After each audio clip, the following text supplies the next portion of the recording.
Welcome to J news. ముందుగా headlines చూద్దాం. Revenue ఆదాయార్జన శాఖలపై CM Chandrababu Naidu సమీక్ష. జిల్లా కలెక్టర్లకు దిశానిర్దేశం చేసిన సీఎం జీఎస్టీ ప్రయోజనాలు వివరించేలా విస్తృత ప్రచారం చేయాలన్న చంద్రబాబు. ఆంధ్ర విద్యార్థులకు సంగీత వాయిద్య పరికరాలు పంపిణీ చేసిన సీఎం రేవంత్ రెడ్డి. విద్యార్థుల ప్రతిభను అభినందించిన రేవంత్ రెడ్డి. పాటల సీడీని ఆవిష్కరించిన సీఎం. మరిన్ని పథకాలు అమలు చేస్తామని హామీ. ఉపరాష్ట్రపతి ఎన్నికల్లో కాంగ్రెస్ ఎంపీల ఓట్లు బీజేపీకి అమ్మేశారని కౌశిక్ రెడ్డి విమర్శ. 15 ఓట్ల తేడా, అందులో 8 తెలంగాణ ఎంపీలవేనని ఆరోపణ. మోదీ చంద్రబాబుల మెప్పు కోసమే రేవంత్ ఈ పని చేశారని ధ్వజం.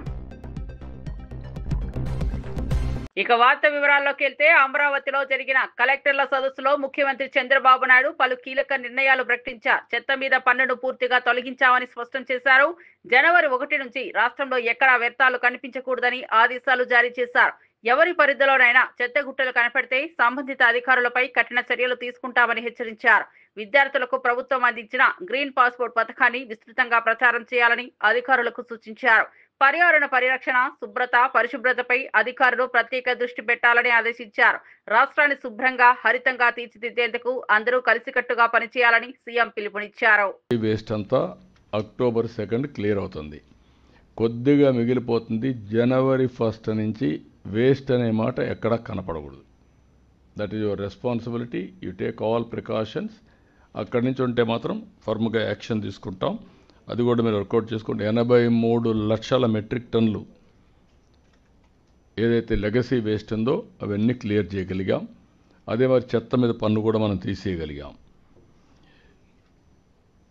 ఇంకొక పక్కన స్టూడెంట్స్ అందరూ కూడా గ్రీన్ పాస్పోర్ట్ ఇచ్చారు. అది ప్రమోట్ చేయండి. ఈ కాన్సెప్ట్ని అందరికి కూడా, ఆఫీసర్స్ కూడా ఎవరైతే చేయగలుగుతారో ఒక రెస్పాన్సిబిలిటీ తీసుకొని చేయగలిగితే దీన్ని ప్రమోట్ చేయండి. ఇది కూడా బాగుంటుంది. ఇది చేస్తే మంచి ఇంపాక్ట్ వస్తుంది. కాబట్టి ఇవి బ్రాడ్గా ఇవన్నీ కూడా మీరు రేపటి నుంచి నాకు ఇది లాజికల్గా మనం తీసుకుపోయే వరకు దీన్ని ముందు తీసుకెళ్దాం. తిరుమలలో విగ్రహ వివాదంపై టీటీడీ బోర్డు సభ్యుడు బీజేపీ నేత భానుప్రకాష్ రెడ్డి స్పందించారు. భూమన కరుణాకర్ రెడ్డి విగ్రహంపై చేస్తున్న ప్రచారం అసత్యమని ఆయన విమర్శించారు. ఆ విగ్రహం మహావిష్ణువుది కాదని, అది శనీశ్వరుడి విగ్రహం అని వివరించారు. గత 20 ఏళ్లుగా అదే ప్రదేశంలో ఆ విగ్రహం ఉన్నప్పటికీ ఇప్పుడు మాత్రమే కరుణాకర్ రెడ్డి ముస్లిం కన్నీళ్లు కారుస్తున్నారని ప్రశ్నించారు. ఆయన టీటీడీ చైర్మన్ గా ఉన్నప్పుడు కూడా అదే విగ్రహం అక్కడే ఉందని గుర్తు చేశారు. పవిత్రమైన తిరుమల ప్రతిష్టను దెబ్బతీసే విధంగా అబద్ధాలు ప్రచారం చేయడం సరైన పద్ధతి కాదని హెచ్చరించారు. భక్తుల మనోభావాలను కించపరిచే అసత్య ప్రచారాలను నిలిపివేయాలని భానుప్రకాష్ రెడ్డి విజ్ఞప్తి చేశారు. నేను ఈరోజు ఉదయం శ్రీ మహావిష్ణువు విగ్రహానికి జరుగుతున్నటువంటి అపచారం, అది కూడా సాక్షాత్తు శ్రీవారి పాదాల చెంత అలిపిరికి అతి సమీపంలో ఉన్నటువంటి ప్రాంతంలో ఈ రకమైన అపచారం జరుగుతోంది అన్నటువంటి విషయాన్ని వెలికి తీసి చూపిస్తే పాలక మండలి సభ్యులు, పాలక మండలి అధ్యక్షులు వీళ్ళందరూ కూడా నా మీద పడి అది శనీశ్వర విగ్రహమని పనిగట్టుకొని కరుణాకర్ రెడ్డి టీటీడీ మీద దుష్ప్రచారం చేస్తున్నాడు అనని నా మీద చాలా నిందారోపణలు మోపినారు. ఏ శాస్త్రం వీళ్లకు చెప్పిందో శంకు చక్రాలు ధరించినటువంటి విగ్రహం శని విగ్రహం ఎలా అవుతుందో ఈ ఋష్య పుంగవులకే తెలియాలి, లేదా ఈ ఆధునిక వేద భాష్యకారులకే తెలియాలి. శని విగ్రహం ఎలా ఉంటుంది అని చాలా స్పష్టంగా ఆగమంలో ఇలా ఇది శని విగ్రహం. ఇందులో శనికి ఒక విల్లు, ఓ బాణము, ఓ త్రిశూలము. ఇది ఎక్కడైనా కూడా శని విగ్రహం ఉండేటువంటి జనరల్గా ఉండేటువంటి విగ్రహం. మా అపర మేధావులైనటువంటి టీటీడీ పాలక మండలి సభ్యులు తాము తప్పు మీద తప్పు చేస్తూ మళ్ళీ అది శని విగ్రహం, ఎప్పుడో అక్కడ ఎవరో కన్నప్ప ఎవరో ఒక శిల్పి చెక్కి అక్కడ వెళ్ళిపోయినాడు అని అంటే శిల్పి చెక్కి దేవతా విగ్రహాన్ని అలా పాడేస్తే తీసివేయవలసినటువంటి బాధ్యత మీ మీద లేదా? అంటే ఒకవేళ మీరన్నట్టుగానే శని విగ్రహం అయితే అది దేవతా విగ్రహం కాదా? దేవతా స్వరూపం కాదా?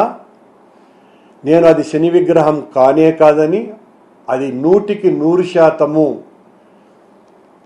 శ్రీ మహావిష్ణు విగ్రహమేనని చాలా స్పష్టంగా శంకు చక్రాలు ధరించినటువంటి విగ్రహంగా చాలా స్పష్టంగా అది నిరూపించటం జరిగింది.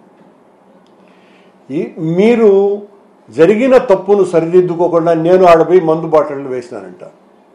సరే, ఎంతకైనా దిగజారి మా మీద నిందలు మోపేటువంటి శక్తి ఉన్నది, మీకు యుక్తి ఉన్నది, అధికారము ఉన్నది. అక్కడ సీసీ కెమెరాలు ఉంటాయి. నిఘా వ్యవస్థ పూర్తిగా విఫలమైంది. మీరు ఏమాత్రం కూడా బాధ్యతతో వ్యవహరించకుండా తప్పును ఎత్తి చూపినటువంటి నా మీద మీ ఇష్టం వచ్చినట్టుగా మాట్లాడితే భయపడేటువంటి వ్యక్తిని కానే కాదు. ఇప్పుడే నేను ఏదో విషయం కూడా విన్నాను, నన్ను ఏదో అరెస్ట్ చేయబోతున్నారని. మీరు ఏం చేసుకున్నా భగవద్భక్తునిగా మీరు నన్ను నాస్తికుడుగానో లేకపోతే క్రిస్టియన్ మతాన్ని ఆచరించేవాడుగానో మీరు మాట్లాడినంత మాత్రాన నేను నాస్తికుడిని కాదు, కిరస్తానిని కాదు. నేను స్వచ్ఛమైనటువంటి హిందువును. ఆ హైందవ ధర్మ పరిరక్షణ కోసమే మీ మాదిరిగా ఉద్యోగాలు కొట్టడానికి రాజకీయాలు చేసినటువంటి వాడిని కాదు. నేను హిందూ ధర్మం పట్ల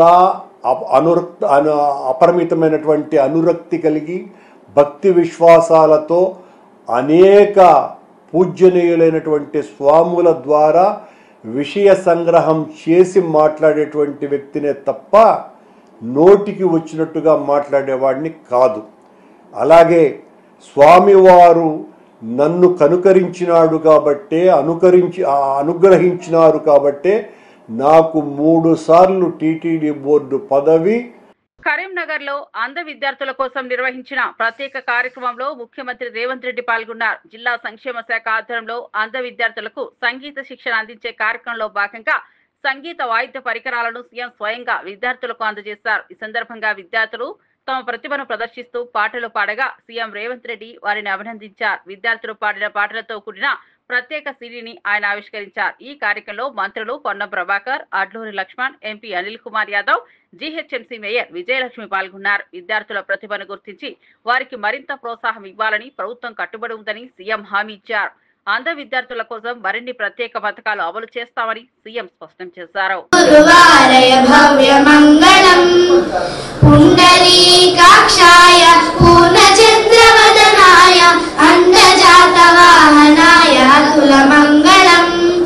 విమల రూపాయ వివిధ వేదాంత వేద్యాయ సృజన చిత్త కామితాయ శుభగ మంగళం రామదాస మృదుల హృదయ తామరస నివాసాయ స్వామి భద్రగిరివరాయ సర్వమంగళం స్వామి భద్రగిరివరాయ సర్వమంగళం స్వామి భద్రగిరివరాయ సర్వమంగళం.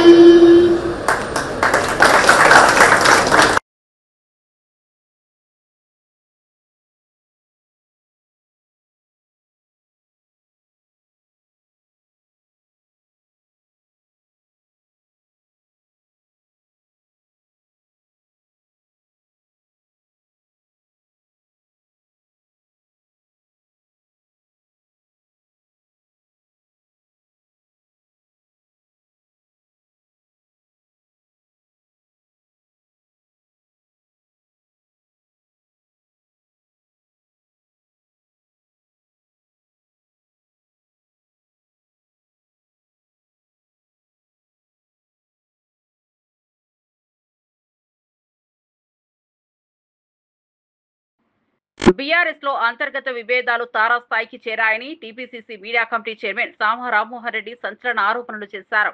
కేసీఆర్ తర్వాత ఆధిపత్యం చేపట్టాలని ఒక పెద్ద వ్యక్తి ప్రయత్నిస్తున్నారని తెలిపారు. కేటీఆర్ ను బెంగళూరులోని నార్కోటిక్ కంట్రోల్ బ్యూరోకు పంపించే వ్యూహం ఇప్పటికే మొదలైందని పేర్కొన్నారు. ఈడీ ఆఫీస్ వద్ద ఓ హీరోయిన్ ఇచ్చిన స్టేట్మెంట్ ఆధారంగా కేటీఆర్ పై కుట్రలు పన్నుతున్నారని ఆరోపించారు. ఇప్పటికే కవితను పార్టీ నుంచి బయటకు నెట్టేసినట్లు ఇప్పుడు కేటీఆర్ ను పక్కకు నెట్టి పార్టీ పగ్గాలు చేపట్టాలని ఆ వ్యక్తి చూస్తున్నారని విమర్శించారు. కేసీఆర్ కుటుంబంపై జరుగుతున్న ఈ కుట్రలు త్వరలోనే బహిర్గతం అవుతాయని రామ్మోహన్ రెడ్డి హెచ్చరించారు. డ్రగ్స్ కి సంబంధించినటువంటి సెలబ్రిటీలకు సంబంధించిన డ్రగ్స్ మ్యాటర్లో ఒక హీరోయిన్ ఇచ్చినటువంటి స్టేట్మెంట్లో కేటీఆర్ గారి పేరు ప్రస్తావనని ఈరోజు బీఆర్ఎస్ పార్టీలో ఆధిపత్య పోరు కోసం తాతాలాడుతున్నటువంటి ఒక టాల్ పర్సనాలిటీ ట్రబుల్ షూటర్లు మరి ఆ స్టేట్మెంట్లోని కేటీఆర్ పేరుని వాడుకొని నార్కోటిక్స్ కంట్రోల్ బ్యూరోలో కేటీఆర్ని ఇరికించేటటువంటి కుట్రలు చేస్తూ ఉన్నారు. కుటుంబంలో నాకౌట్ మ్యాచ్లో ఒకరు బయటికి వెళ్ళిపోయినరు, ఇంకొకరు మాత్రమే మిగిలిరు కాబట్టి వాళ్ళను కూడా బయటికి పంపించేసేటటువంటి వ్యూహాన్ని ఈరోజు బీఆర్ఎస్ పార్టీలో చాలా జాగ్రత్తగా ముందుకు సాగుతూ ఉన్నారు.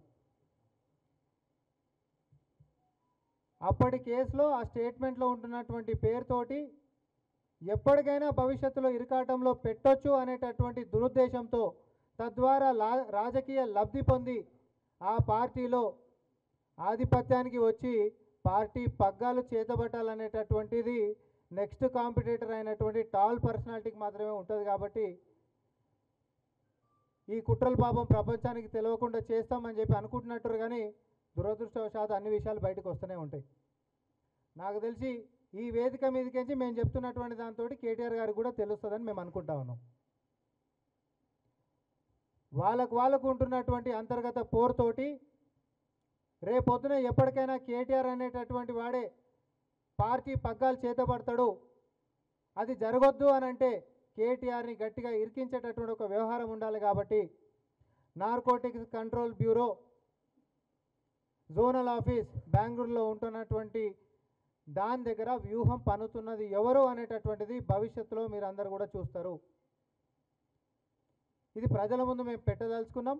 ఈరోజు ఏదో కలిసిమెలిసి కొట్లాడుతున్నట్టుగా ఇంకోటి ఏదో అంతా కలివిడిగా లేకపోతే ఏకతాటి మీదకి వచ్చి కొట్లాడుతున్నట్టుగా వాళ్ళు చేస్తున్నటువంటి డ్రామాలంతా తెలంగాణ ప్రజలు భవిష్యత్తులో చూడబోతున్నారు. బీఆర్ఎస్ పార్టీ పతనమయ్యింది. ఇప్పుడు చీలికలు కూడా మొదలైపోయి ఒకరు చీలిపోయినరు. రానున్నటువంటి కాలంలో లెజిటిమేట్గా కేసీఆర్ కొడుకునే పక్కకు తన్నేసేటటువంటి వ్యూహం రచిస్తున్నటువంటి వారి యొక్క రాజకీయం ఏదైతే ఉందో దానికి సహకరిస్తున్నటువంటి నాయకులు ఎవరైతే ఉన్నారో బీజేపీలో ఉండి ఇదంతా భవిష్యత్తులో మనం చూడబోతున్నాం. ఇక్కడ గతంలో ED office Hyderabad ED office ముంగట ఒక హీరోయిన్ ఇచ్చినటువంటి స్టేట్మెంట్లో కేటీఆర్ గారి పేరు ప్రస్తావన తీసుకున్నటువంటి దాన్ని narcotics control bureau zonal office బెంగళూరులో ఈ దాన్ని అడ్డం పెట్టి ఎప్పటికైనా కూడా కేసులు ఇరికిచ్చేటటువంటి అవకాశం ఉంటుంది. కాబట్టి ఎప్పటికైనా భవిష్యత్తులో నాకు ఇది కావాలని దాని మీద వ్యూహం పన్నుతున్నారని నేను స్పష్టంగా చెప్పిన. కుటుంబంలో ఉండి పోటీ పడుతున్నటువంటి వ్యక్తులు ఒకరు వెళ్ళిపోయారు బయటికి, ముగ్గురుండే, నాలుగో వ్యక్తి అని అంటే అది ఎప్పటికైనా పోయేటటువంటిది ఉండొచ్చు. కానీ ముగ్గురుండే ఒకరు వెళ్ళిపోయినరు, ఇద్దరు. ఈ ఇద్దరు ఉంటున్నటువంటి దాంట్లో కేటీఆర్ గారిని పక్కకేసేటటువంటి కుట్రలు వ్యూహాలు రచిస్తున్నారని చెప్పి నేను చెప్తా ఉన్నా. నేను ఆన్ రికార్డ్ చెప్తా ఉన్నా. అది కూడా ఏ బేస్ మీదకి చేస్తారో కూడా నేను చెప్తా ఉన్నా. అది కేంద్రం కింద వచ్చేటటువంటిది, మరి ముఖ్యంగా హోమ్ అఫైర్స్ కింద వచ్చేటటువంటి విషయం. వీళ్ళు ఈడ ఏది పరువు నష్టం దావాలని లేకపోతే ఇంకోటని నోటీసులతోటి డ్రామాలు ఏందో నాకు అర్థమవుతలే. మరి నిజంగానే చిత్తశుద్ధి ఉంటే బీజేపీ దీని మీద లోతుగా విశ్లేషించి దాని మీద ప్రజలకు ముందుకు వచ్చి స్పందించాలి, దాని యొక్క వైఖరి ఏంటిది అనేటటువంటిది. కేటీఆర్ గారిని ఇరకాటంలో పెట్టేటటువంటి కుట్రలు ఆ కుటుంబ సభ్యులే నెక్స్ట్ నాకే కావాలి పగ్గాలని కొట్లాడుతున్నటువంటి వ్యక్తి వ్యూహం రచిస్తుండని చెప్తున్నా. నేను కేటీఆర్ గారు బయటికి వెళ్ళిపోతున్నాను నేను అనలే. బీజేపీ వాళ్ళు దీని మీద లోతుగా విశ్లేషించి వాళ్ళ యొక్క స్పందన చెప్పాలి. బయట డ్రామాలు వద్దంటున్నా. బండి సంజయ్ గారు హోంశాఖ మంత్రులు, ఆయన కింద ఉంటున్నటువంటిది ఈ శాఖ నేను ఇప్పుడు చెప్పింది నార్కోటిక్స్ కంట్రోల్ బ్యూరో కూడా. ఆయన ఈడ ఉత్తగానే ఆయన నన్ను తిట్టిండు, నేను ఈయన తిట్టినా కాబట్టి ఆయన పరువు నష్టం దావా వేసిండి డ్రామాలందరూ. మాజీ మంత్రి పేర్ని నాని భూ కబ్జా ఆరోపణలపై స్పష్టతనిచ్చారు. తన కుమారుడు పేర్ని కృష్ణమూర్తి ఎన్నికల్లో సమర్పించిన అఫిడవిట్లో అన్ని ఆస్తి వివరాలు అధికారికంగా నమోదు చేసినట్లు చెప్పారు. అంతేకాకుండా ఐటీ రిటర్న్స్ లో కూడా అన్ని వివరాలు స్పష్టంగా చూపించబడ్డాయని తెలిపారు. అందువల్ల ఇందులో అక్రమాలు లేదా ఆక్రమణలు లేవని ప్రశ్నించారు. 2022లో లింగం రమణమూర్తి నుంచి తాను మామగారు తల 500 గజాల భూమి కొనుగోలు చేశామని వివరించారు. ఒక్కో గజానికి 11,500 రూపాయల చొప్పున మొత్తం 57,50,000 రూపాయలు చెల్లించామని రికార్డులతో చూపించారు. భూమి కొనుగోలు పూర్తిగా చట్టబద్ధమని, ఈ ఆరోపణలు కేవలం రాజకీయ ప్రయోజనాల కోసం చేస్తున్నవేనని ఆయన ఖండించారు. పెళ్లి కాలేదు కాబట్టి మొత్తం నా పేరున్న ఆస్తులు కానీ, మా వ్యాపారాలు కానీ, బ్యాంక్ అకౌంట్లు కానీ, అలాగే నా భార్య పేరు మీద ఉన్నటువంటి ఆస్తులు కానీ, బ్యాంక్ అకౌంట్లు కానీ, లావాదేవీలు కానీ మొత్తం లోన్లతో సహా ప్రతిదీ మేము డిక్లేర్ చేయాలి. ఇది ఎలక్షన్ కమిషన్కి ఇచ్చినటువంటి మన దాంట్లో డిక్లేర్ చేసాం.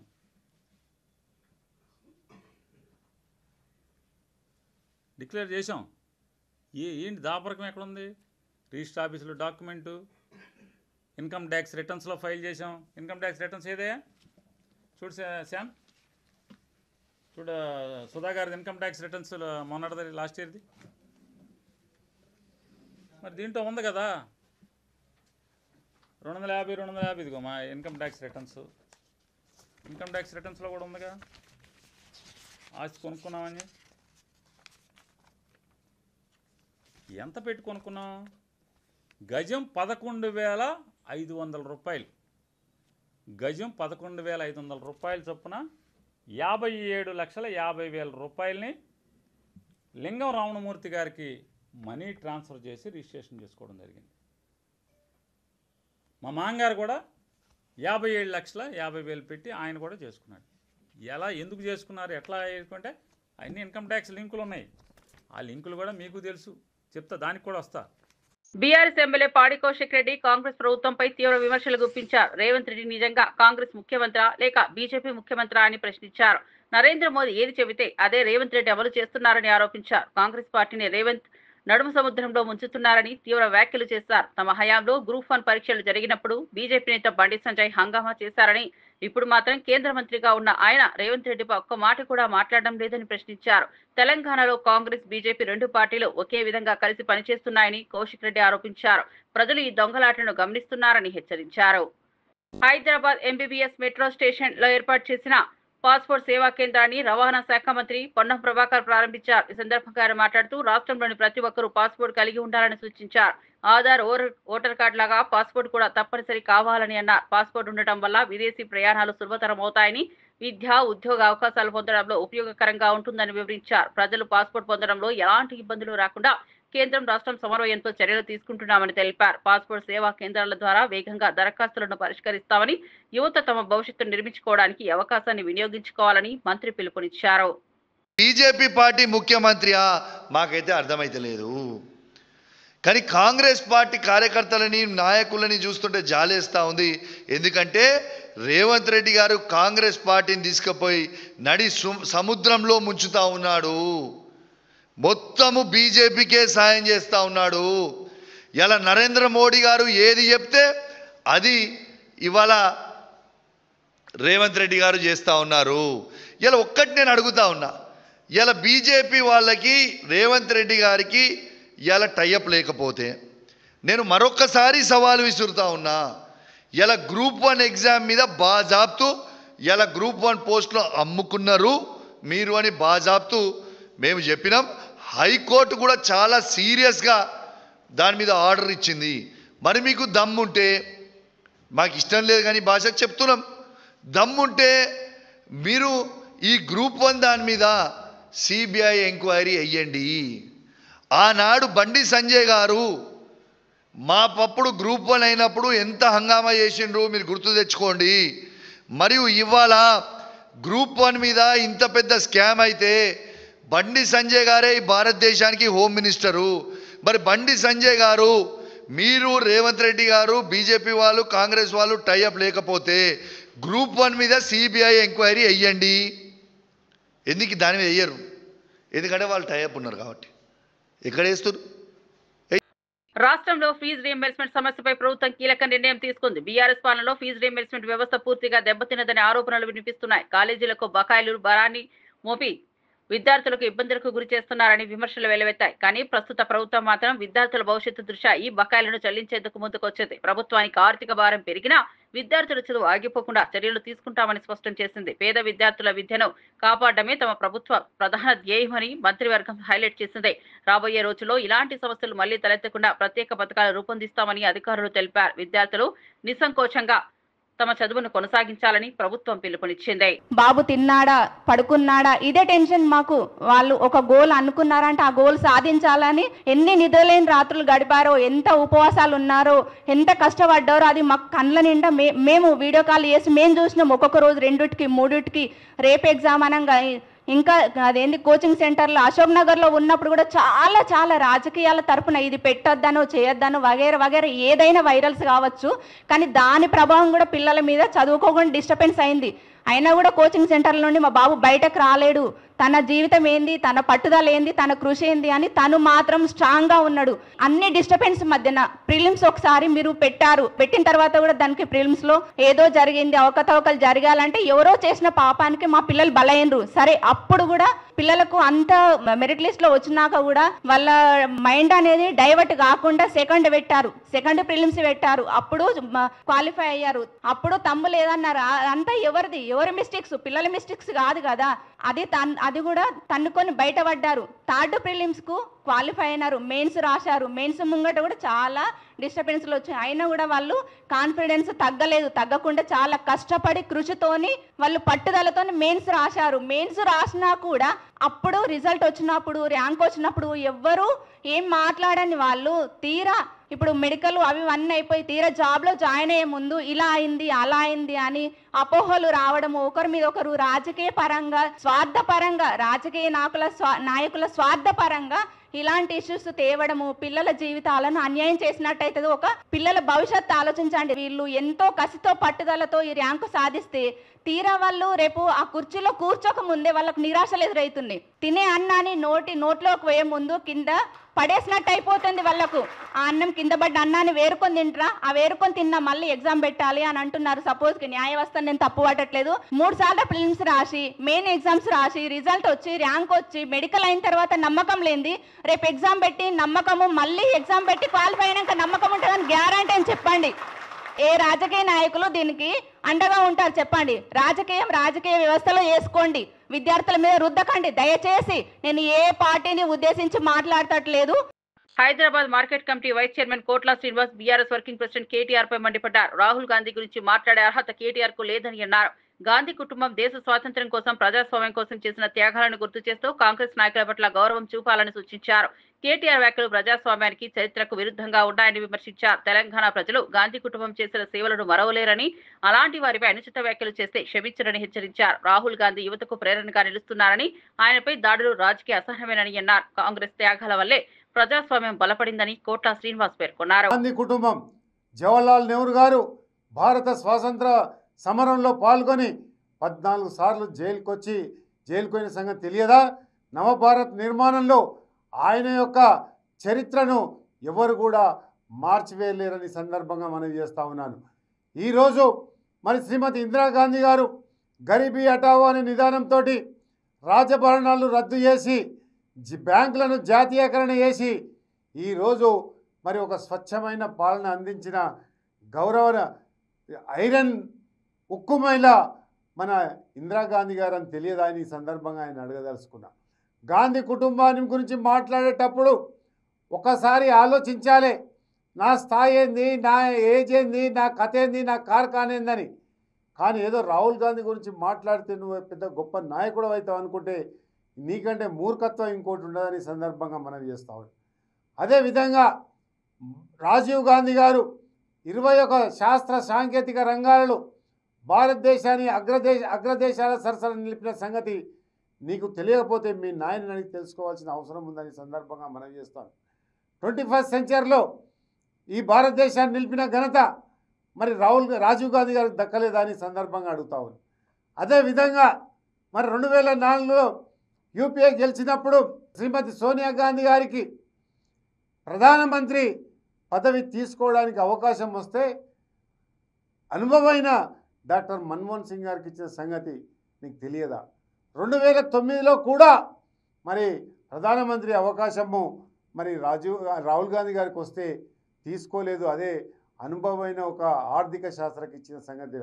మీలేక పదవుల కోసం పాకులాడే కుటుంబం గాంధీ కుటుంబం కాదు. ఇందిరాగాంధీ చనిపోయారు. ఎవరి కోసం చనిపోయారు? తన కుటుంబం కోసం చనిపోలే, ఈ దేశం కోసం చనిపోయారు. రాజీవ్ గాంధీ తన కుటుంబం కోసం చనిపోలే, ఈ దేశం కోసం చనిపోయారు. తల్లి తనయుల బలిదానం ఈ దేశం మర్చిపోదన్న సంగతి కూడా ఈ సందర్భంగా మనం చేస్తాం. విజయవాడలో దసరా ఉత్సవాలను అంతర్జాతీయ స్థాయిలో జరపడానికి రాష్ట్ర ప్రభుత్వం స్థానిక ప్రజాప్రతినిధుల సమన్వయంతో ఏర్పాట్లు చేస్తున్నారు. కనకదుర్గమ్మ అమ్మవారి దసరా ఉత్సవాల సందర్భంగా విజయవాడ ఉత్సవం నిర్వహించడం గొప్ప విశేషమని మంత్రి కొలుసు పార్థసారథి తెలిపారు. ప్రైవేట్ హోటల్లో జరిగిన సమావేశంలో అధికారులు, ఎంపీ కేశినేని చిన్ని ఇతర ప్రజాప్రతినిధులు పాల్గొన్నారు. ఉత్సవాలు జరిగే 11 రోజుల పాటు కార్నివాల్, లైవ్ మ్యూజిక్ కాన్సర్ట్స్, సాంస్కృతిక కార్యక్రమాలు ప్రత్యేక ఆకర్షణలుగా నిలవనున్నాయి. స్థానిక సంస్కృతి సంప్రదాయాలను ప్రపంచానికి పరిచయం చేస్తూ విజయవాడ ప్రతిష్టను పెంపొందించడమే ఈ ఉత్సవాల ముఖ్య ఉద్దేశమని తెలిపారు. రాష్ట్రం మొత్తం ఈ వేడుకల్లో భాగస్వామ్యం కావాలని పిలుపునిచ్చారు. వాటిని ఉపేక్షించకుండా ఆ ఇబ్బందులు ఎదుర్కొంటానికి కూడా మనందరం కూడా సిద్ధం అవ్వాలని చేసి నేను భావిస్తా ఉన్నా. నేను విజయవాడ మహోత్సవాలు అనేది అందరి కార్యక్రమం అనే భావన కల్పించే విధంగా ఈ కార్యక్రమాలు నిర్వహించాలని, ఈ కార్యక్రమం దిగ్విజయం అవ్వాలని చెప్పేసి కోరుకుంటా ఉన్నా. ఈ విజయవాడ ఉత్సవం అమ్మవారి భక్తుల దర్శించుకున్న భక్తులకి మన ప్రాచీన కళలనే కాకుండా విజయవాడ నగరవాసుల్లో చిన్నపిల్లల నుంచి పెద్దవారి వరకు వారిని ఒక వినోదంతో పాటు ఆనందంతో పాటు ఆధ్యాత్మిక చింతనకి తీసుకెళ్లటమే ఈ విజయవాడ ఉత్సవం యొక్క ముఖ్య కార్యక్రమం. ఇవాళ కొన్ని చోట్ల స్థలాలు తీసుకుని ఈ కార్యక్రమాన్ని చేస్తున్నాం. ఇది ఎవరి మీద భారం మోపడం కాదు, తప్పకుండా ఆధ్యాత్మిక సాంస్కృతిక వినోద కార్యక్రమాలతో పాటు పెద్ద కార్నివాల్ బందర్ రోడ్లో పెట్టబోతున్నాం. తప్పకుండా నగర ప్రజలందరూ దీంట్లో పాల్గొనాలి, భక్తులందరూ కూడా వీటిని వీక్షించాలి.